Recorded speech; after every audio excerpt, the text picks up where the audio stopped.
우리는 하나의 몸입니다 라는 제목으로 말씀을 나누도록 하겠습니다. 이제 벌써 12월 달입니다. 이제 2018년도가 한 달밖에 안 남았습니다. 오늘 우리 찬양팀에서 또한 성탄 찬양을 불렀는데요. 이제 간혹 또 극동방송 이런 데서 이미 이제 성탄 찬양이 예수님의 오심을 기억하는, 기념하는 그러한 시간들이 이제 시작이 됐었고, 또 오늘 공식적인 절기 가운데서는 대림절이 시작을 했고요. 예수님의 오심을 간절히 기도하는 마음으로 살아가는 저와 여러분들이 모두 되셨으면 좋겠습니다. 자, 오늘은 이제 우리가 하나의 몸이라는 그러한 제목으로 말씀을 같이 나누기 원하는데요. 이제 몇 가지 또 이제 예화로 먼저 시작을 하려고 합니다. 이제 고등학교를 졸업하고 이제 중고등학교 때부터 이제 선교하겠다는 그러한 비전을 하나님께서 주셔서요. 이제 선교에 대한 그런 마음들을 품고 있었습니다. 그래서 이제 고등학교를 졸업했는데 이제 어느 날 방송에 듣다 보니까는 둘루스호라는 선교선이 인천항에 들어왔다는 이야기를 들었습니다.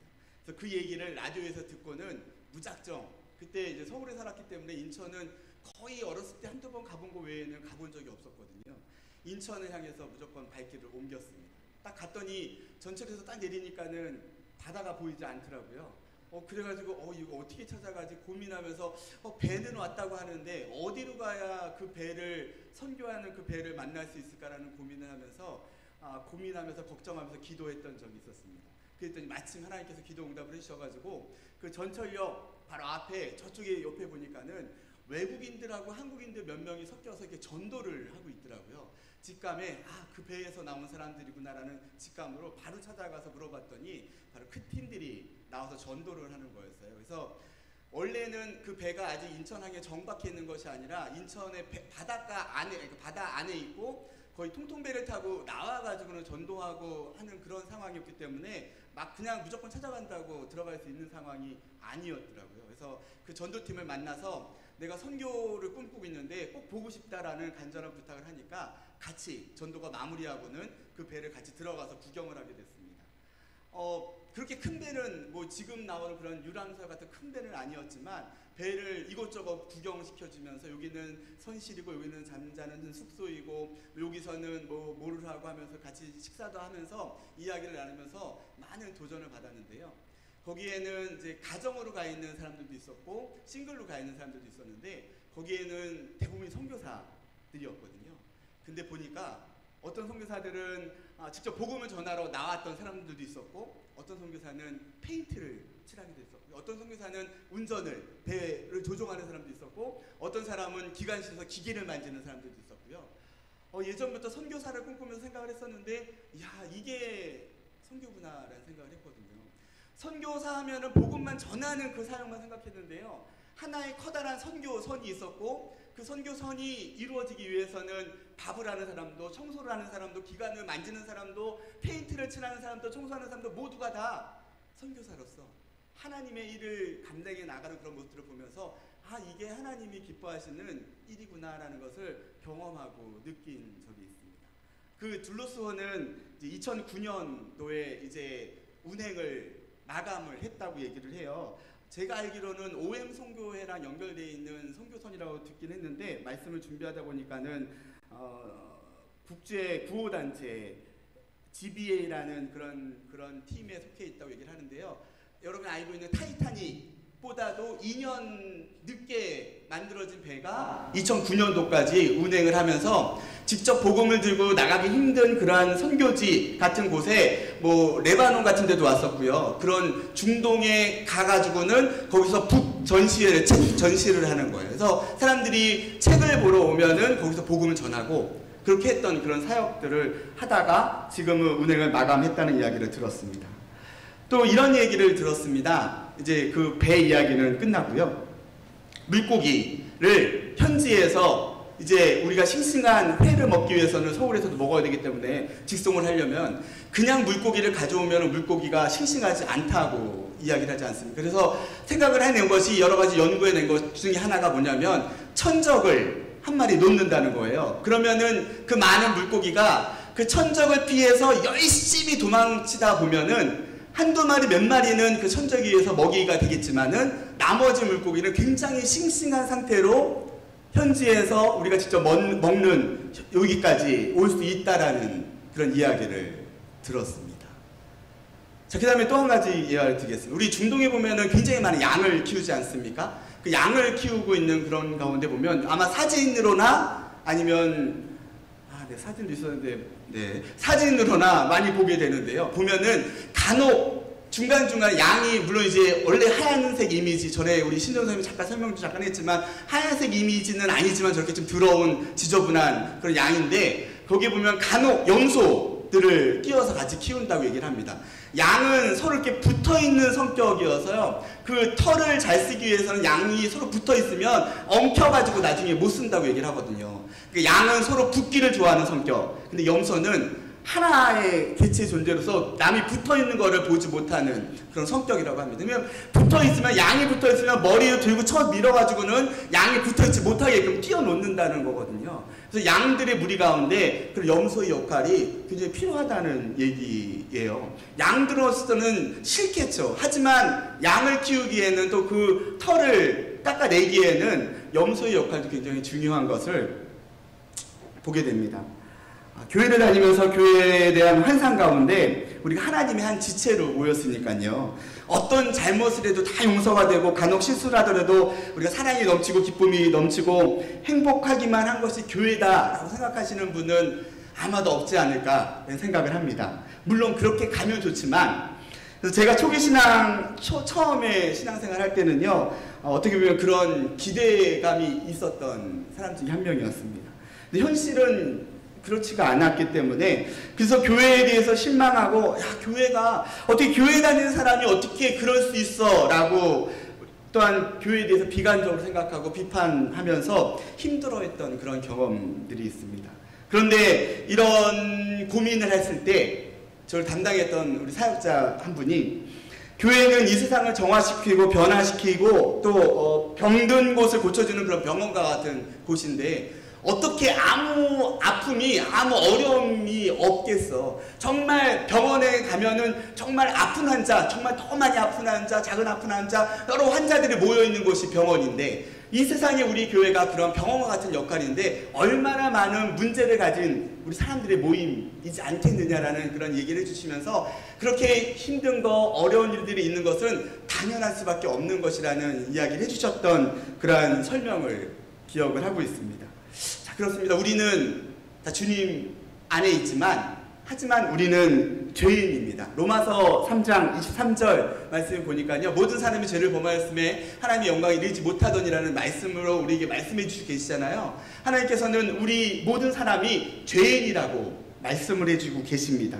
이러한 죄인된 우리를 예수님의 보혈의 피로 십자가에서 죽으심을 통해서 우리가 이제는 죄인이 아니라 의롭다라고 칭해 주셨던 사건들을 우리가 너무 잘 알고 있지 않습니까? 이것이 바로 로마서에서 말씀하고 있는 또 그 다음에 종교개혁의 핵심 원리였던 칭의의 그러한 교리입니다.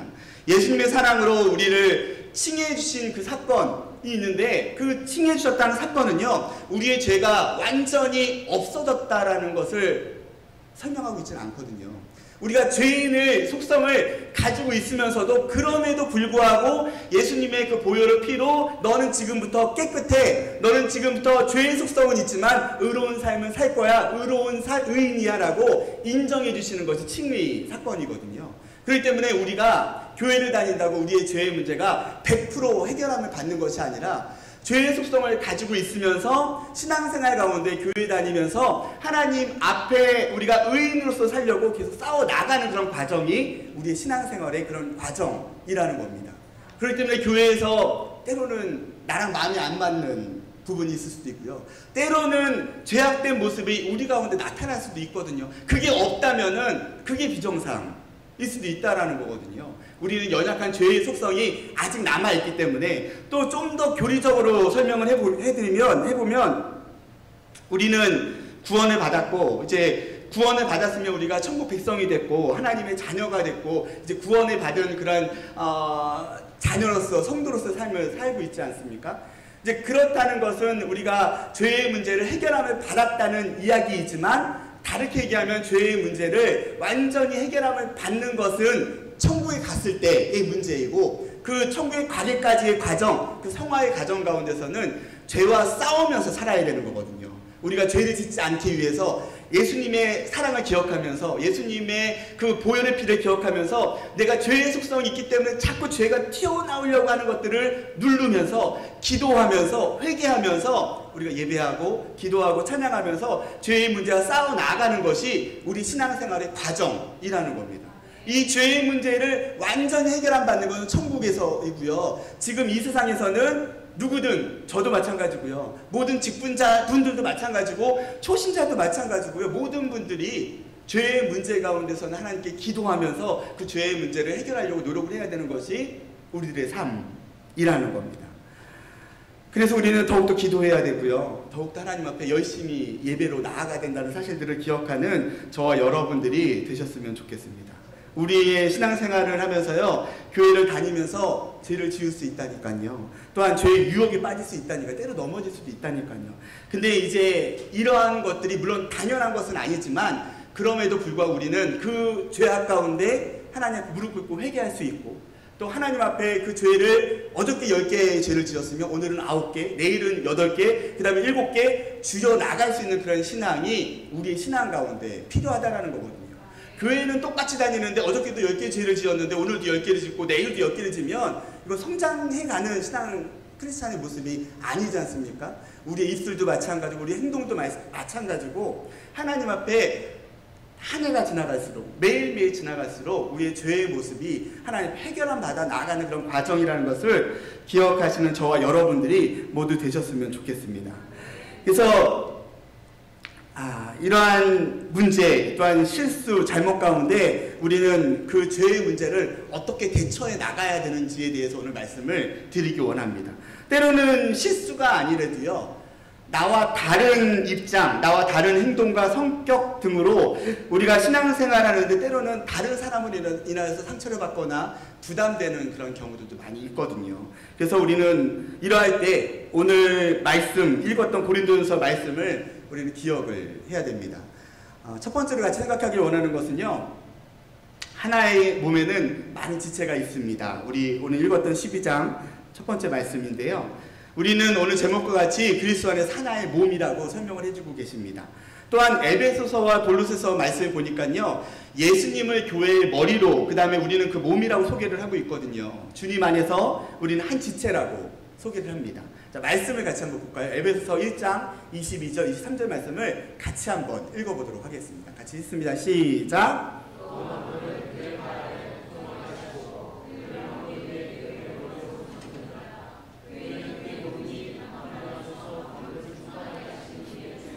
골로새서 1장 18절 말씀 한 군데 더 읽겠습니다. 시작! 교회의 머리라 그가 죽은 자들 가운데 먼저 나신 이시니 이는 친히 만물의 으뜸이 되려 하심이요. 주님께서는 교회의 머리라고 설명을 하고 있고 우리는 그 몸이라고 또한 소개를 하고 있습니다. 고린도전서가 쓰여질 당시에 사도 바울이 쓰지 않았습니까? 3차 전도 여행 중에 에베소에서 쓰여졌다고 알려져 있습니다. 2차 전도 여행 때 그 고린도에서 사도 바울이 좀 더 애착이 갔는지 대략 1년 넘게 18개월 정도를 그곳에서 머물면서 교회를 세워나갔다고 얘기를 합니다. 근데 이제 2차 전도 여행이 지나서 3차 전도 여행 때 이제 에베소에서 또 이 사역을 하다 보니까는 다른 예전에 본인이 1차 전도 여행, 2차 전도 여행 때 다녔던 그런 지역의 소식이 속속 들어오는 거예요. 그러한 가운데서 고린도 교회의 소식을 듣게 됐고요. 그 교회의 문제점에 대해서 이제 사도 바울이 안타까워하는 마음, 또 바로 달려갈 수 없기 때문에 그 교회를 권면하기 위해서 쓴 책이 바로 우리가 오늘 읽었던 고린도전서의 말씀입니다. 고린도는 이제 지도상으로 딱 봤을 때 지금의 그리스에 속해 있습니다. 우리가 너무 잘 알고 있는 아테네, 그 성경에는 아덴이라는 그런 지역에 바로 옆에 붙어 있는데요. 멀지 않은 곳에 있는데요. 아테네도 우리가 너무 알고 있는 그리스는 그리스 신화 뭐 등등으로 아이들도 어렸을 때부터 그리스 신화를 많이 접하게 되는데요. 굉장히 많이 철학적이면서도 다신적인 그런 모습들을 굉장히 많이 가지고 있는 그런 지역입니다. 또한 고린도는 그 중간에 상업지역, 굉장히 지중해 바다와도 밀접해 있기 때문에 굉장히 상업적으로 번성했던 그런 도시라고 합니다. 그럴 때 굉장히 많은 다양한 사람들이 모여 있었고, 그다음에 많은 왕래가 있었고, 굉장히 번화했던 그런 도시 중에 하나였다고 합니다. 그곳에 교회가 세워졌다라는 거거든요. 그 교회에 어떤 사람이 있었을까요? 물론 디아스포라 유대인들이 있었을 것이고, 그 다음에 헬라인들, 현지인들이 예수님을 믿으면서 그 교회에 왔을 것이고, 또한 종으로 있던 사람들이나 자유했던 사람이나 그런 여러 다양한 종류의 사람들이 교회에 모여 있었다라는 겁니다. 근데 그래서 이제 같이 그 많은 구성원들이 예배를 같이 드리는 게 솔직히 쉽지 않았던 것 같습니다. 뭐 등급별로 구분이 되기도 하고요. 어떤 사람 돈 있는 사람이나 권력 있는 사람이나 신분이 높은 사람, 뭐 그런 사람들은 대우받기를 원하고, 또 어떤 가난한 사람이나 평민이나 종들이나 그런 사람들은 무시당하면서 신앙생활을 하다 보니까는 불만이 있게 되고요. 그러다 보니까는 오늘 말씀을 사도 바울이 썼던 내용인 것 같습니다. 근데 이러한 내용이 2000년 전의 얘기만은 아니라는 겁니다. 지금도 그런 모습들이 있다는 이야기를 간혹 듣지 않습니까? 뭐 미국에서는 백인들만 드리는 교회가 있고, 뭐 흑인들만 드리는 그런 교회가 있고, 어떤 곳은 신분에 따라서 들어갈 수 있는 교회, 없는 교회가 있다는 소식도 좀 듣게 되고요. 정말 주님 안에서 한 몸이 된 한 지체라고 고백할 수 있는 우리 신앙 안에서 이러한 구분은 정말 잘못된 구분이지 않습니까? 성령님은 한 분이십니다. 우리가 주님을 만나고 주님의 자녀가 되었다는 것은 한 성령님 안에서 우리의 기준, 세상의 기준으로 살겠다는 것이 아니라 하나님의 기준으로, 주님의 기준으로 살겠다는 그런 고백이지 않습니까? 물론 이것이 그런 고백 가운데 각 지체마다 맡은 바 사명이 다 다르지만 말입니다. 하지만 그것으로 인해서 많은 지체, 어떤 지체가 더 귀하고 더 중하고 값지다고 이야기할 수 있는 것이 아니라, 또한 각자의 지체는 쓰임이 다를 뿐 다 같이 귀하고 다 같이 값지고 또 다 같이 소중하다는 것을 또한 은사에 대한 부분도 마찬가지로 설명을 하고 있습니다. 자신의 은사가 다른 사람의 은사보다 더 중하다고 생각하는 것도 어떻게 보면 영적인 교만이 될 수가 있고요. 어쩌면 상대방의 은사를 함부로 평가하는 것도 그 은사를 주신 분을 우리가 모욕하는 행위일 수도 있다라는 겁니다. 그렇게 우리가 사람의 눈으로 다른 사람들의 은사를, 다른 사람들의 신앙생활의 모습을 함부로 판단하거나 그 다음에 질투하거나 해서는 안 된다라는 것을 우리가 오늘 말씀을 통해서 우리가 배워야 된다라는 겁니다. 핵심은 우리에게 어떠한 은사가 주어졌든지 그 주어진 은사를 얼마나 잘 합당하게 사용하느냐가 핵심이라는 겁니다. 또한 다른 사람들이 어떤 은사가 있다면 그 은사를 잘 활용할 수 있도록 격려해주고 또한 축복해주는 것이 우리 그리스도인들의 삶의 모습이라는 겁니다.